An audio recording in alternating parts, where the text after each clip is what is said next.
The latest fighting between the M23 rebels and the DRC government, shored up by a SADC force in the volatile North Kivu, has placed the Great Lakes on edge.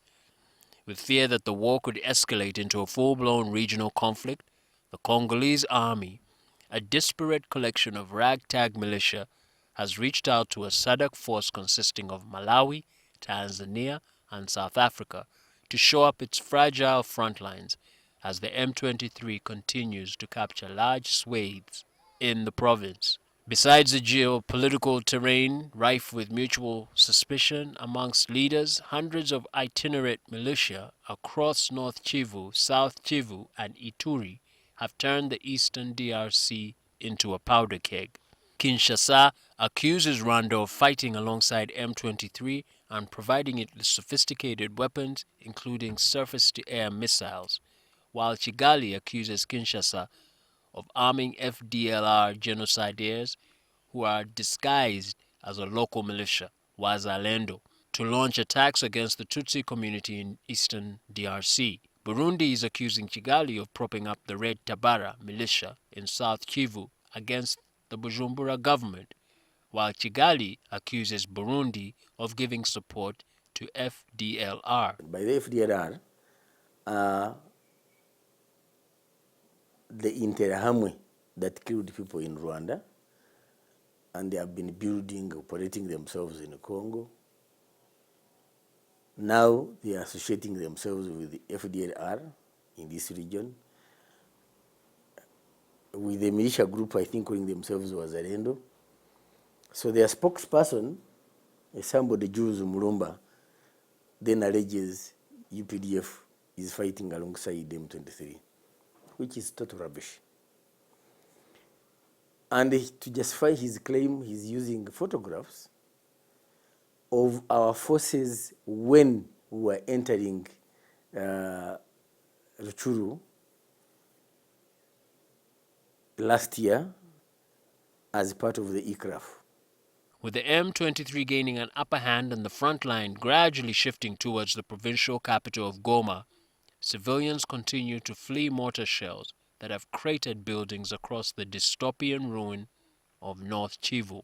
Highly placed sources reveal that Kinshasa has launched a recruitment campaign and sent a number of its battalions to receive combat training in Israel.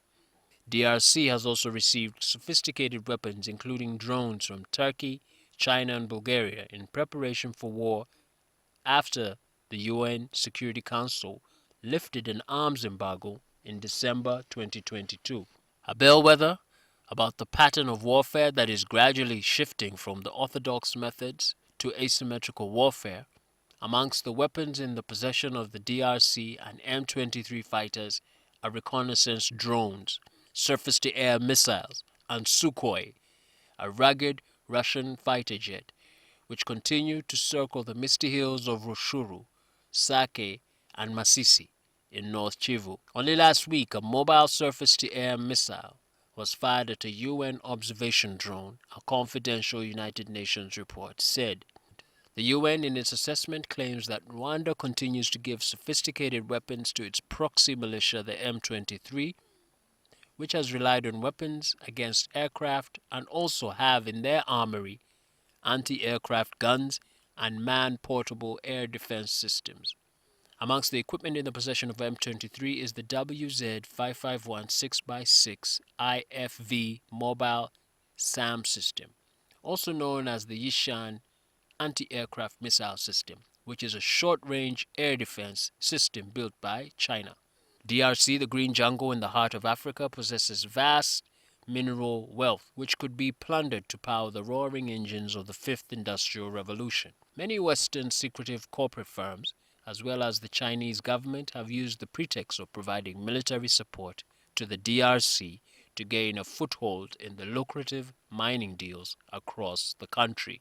Rwanda has denied the accusations that it supports M23 rebels and has an agenda to plunder the mineral wealth of its neighbor. On the contrary, the Kigali government says its army is only seeking to create a cordon sanitaire on the border with the DRC against FDLR genocidaires who have been given a safe haven in eastern DRC. It also accuses the Kinshasa government of orchestrating an ethnic pogrom against the Tutsi community in DRC. This question remains a potential ethnic tinderbox. Major Okwiri Rabwoni, a former MP and regional security expert, says the unresolved question of ethnicity and citizenship remains a trigger of the conflict in eastern DRC. As your ethnicity determine your nationality, did the Congolese accept the Banyamasisi and Banyaruchuru as Congolese? The argument from Kigali was that if you don't recognize the Banyamasisi and Banyaruchuru, the Congolese Tutsis, if you don't recognize their citizenship rights as Congolese, do you want to send them to Rwanda? Or you send them to Rwanda with their land? But that also would mean the balkanization of Congo, which would be a danger and a very it would be a dangerous precedent. Okwiri says any solution to this conflict needs to take into account this historical context. Before even the entrance of the colonialists, people moved from Burundi to South Kivu, among whom are the Banyamulenge, cattle keepers. And then people moved from Rwanda to North Kivu, cattle keepers, who are largely in Masisi and Ruchuru. Then people also moved from Uganda to Ituri. Those are the ones who are called the Bahema. You can see these Eastern Congolese regions are adjacent to these other countries. Banyamulenge from Burundi, Banyamasisi, Banyaruchuru from Rwanda, and then Banyamboga, Bahema, and all these other people in Ituri from Uganda to look for pasture, water, because at that time there were no borders. Uganda will closely be watching the front lines as its troops are currently holed up in the restive Ituri province, hunting down the Allied Democratic Forces, an Islamist group hiding inside the bowels of the DRC jungles.